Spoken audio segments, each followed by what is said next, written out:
ನಮಸ್ಕಾರ. ನಾವು ಹನಿ ಹಾರ್ವೆಸ್ಟ್ ಮಾಡ್ತೀವಿ ಅಂತ ಹೇಳಿದ್ವಲ್ಲ. ಸೊ ಫಸ್ಟ್ ಹನಿ ಹಾರ್ವೆಸ್ಟ್ ಮಾಡೋಕ್ಕೆ ಏನೇನು ಬೇಕಂದರೆ ಒಂದು ಸ್ಮೋಕರು. ಸೊ ಹನಿ ಹಾರ್ವೆಸ್ಟ್ ಮಾಡೋಕ್ಕೆ ಈ ಸ್ಮೋಕರು ಇಂಪಾರ್ಟೆಂಟು. ಇದು ಈ ಬ್ಲೋಯರು ಹಿಂಗೆ ಹೊಡೆದ್ರೆ ಹೊಗೆ ಬರುತ್ತೆ, ಹನಿ ಬೀಸ್ನ ಕಂಟ್ರೋಲ್ ಮಾಡುತ್ತೆ. ಇದು ಹೊಡೆದಾಗ ಹನಿ ಬೀಸ್ಗೆ ಮತ್ತು ಬಂದಂಗೆ ಆಗುತ್ತೆ, ಸಾಯಲ್ಲ ಹನಿ ಬೀಸು, ಮತ್ತು ಬಂದಂಗೆ ಆಗುತ್ತೆ. ಸೊ ಅವಾಗ ನಾವು ಈಸಿಯಾಗಿ ತಗೋಬೋದು ಹನಿ ಕೂಮ್ಸ್ನ. ನೋಡಿ ಹೇಗೆ ಮಾಡೋದು ಅಂತ.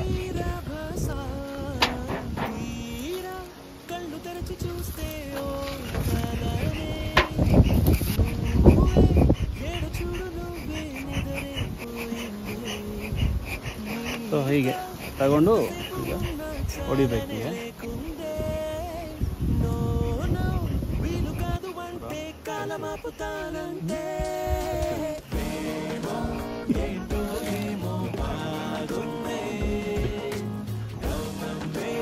ಸೊ ಹನಿ ಕೂಮ್ಸ್ನ ಕರೆಕ್ಟ್ ಮಾಡ್ಕೊಂಡು ಬಂದಿದ್ದೀವಿ.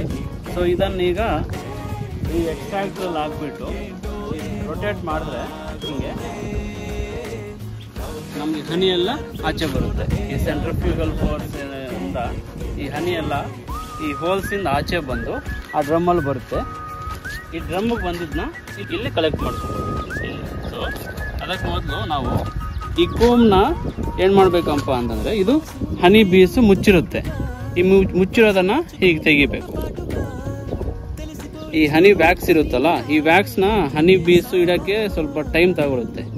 ಆ ಟೈಮ್ನ ಸೇವ್ ಮಾಡೋಕ್ಕೆ ನಾವು ಏನು ಮಾಡ್ತೀವಪ್ಪ ಅಂತಂದರೆ, ಈ ಎಕ್ಸ್ಟ್ರಾಕ್ಟ್ ಯೂಸ್ ಮಾಡಿಕೊಂಡು ಜಸ್ಟ್ ಹನಿನ ತೆಗಿತೀವಿ, ವ್ಯಾಕ್ಸ್ನ ಹಾಗೆ ಮತ್ತೆ ರೀಪ್ಲೇಸ್ ಮಾಡ್ತೀವಿ, ಅಂದರೆ ಹನಿ ಬೀ ಬಾಕ್ಸಲ್ಲಿ ಇಡ್ತೀವಿ. ಸೊ ಹನಿ ಬೀಸು ಮತ್ತೆ ವ್ಯಾಕ್ಸ್ ಇಡಬೇಕಾಗಿಲ್ಲ, ಡೈರೆಕ್ಟಾಗಿ ಹನಿನ ಕಲೆಕ್ಟ್ ಮಾಡ್ಬೋದು. ಸೊ ಅದಲ್ಲ, ಈ ಮುಚ್ಚಿರೋದು ತೆಗೆದುಬಿಟ್ರೆ ಹೀಗಿರುತ್ತೆ. ಇದನ್ನು ನಾವು ಎಕ್ಸ್ಟ್ರಾಕ್ಟ್ ಹಿಂಗಿರೋದು. ಸೊ ಹೀಗೆ ರೊಟೇಟ್ ಮಾಡಿದಾಗ ಹನಿ ಎಲ್ಲ ಬಂದು ಈ ಸೈಡ್ ವಾಲ್ಸ್ಗೆ ಬಂದುಬಿಟ್ಟು ಕೆಳಗೆ ಸೇರುತ್ತೆ. ಸೊ ಇದೆಲ್ಲ ರೊಟೇಟ್ ಎಲ್ಲ ಚೆನ್ನಾಗಿ ಆದಮೇಲೆ, ಎಲ್ಲ ರೊಟೇಟ್ ಆದಮೇಲೆ ಹನಿ ಎಲ್ಲ ಈ ಎಕ್ಸ್ಟ್ರಾಕ್ಟ್ರಲ್ಲಿ ಬಂದಿರುತ್ತೆ. ಸೊ ನೋಡಿ, ಫುಲ್ ಕಂಪ್ಲೀಟ್ ಆದಮೇಲೆ ನೋಡಿ ಹನಿ ಅವಾಗ ಹೆಂಗಿತ್ತು, ಇವಾಗ ಹೇಗಾಗಿದೆ ಕೂಮು. ಇದು ಬರೀ ವ್ಯಾಕ್ಸ್ ಮಾತ್ರ ಉಳಿದಿರುತ್ತೆ.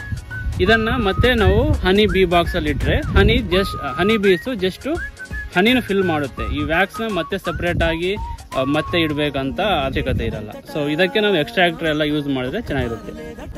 ಹನಿ ಎಲ್ಲ ಎಕ್ಸ್ಟ್ರಾಕ್ಷನ್ ಆದಮೇಲೆ ಈ ಬಾಟ್ಲಿಗೆ ಈ ಫಿಲ್ಟ್ರ್ ಇಟ್ಟು ನಾವಿಲ್ಲಿ ತಗೋಬೋದು.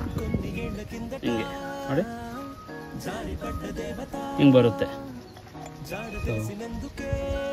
ಈ ಫಿಲ್ಟರ್ ಇಟ್ಕೊಂಡು ನಾವು ಬಾಟ್ಲಿಗೆ ಫಿಲ್ ಮಾಡ್ತೀವಿ.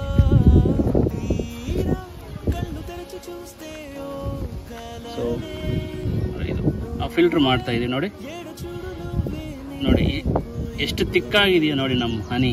ಎಕ್ಸ್ಟ್ರಾಕ್ಷನ್ ಪ್ರೋಸೆಸ್ ಹೀಗಿರುತ್ತೆ ನಮ್ಮದು. Thank you. కాలమాపుతానంతే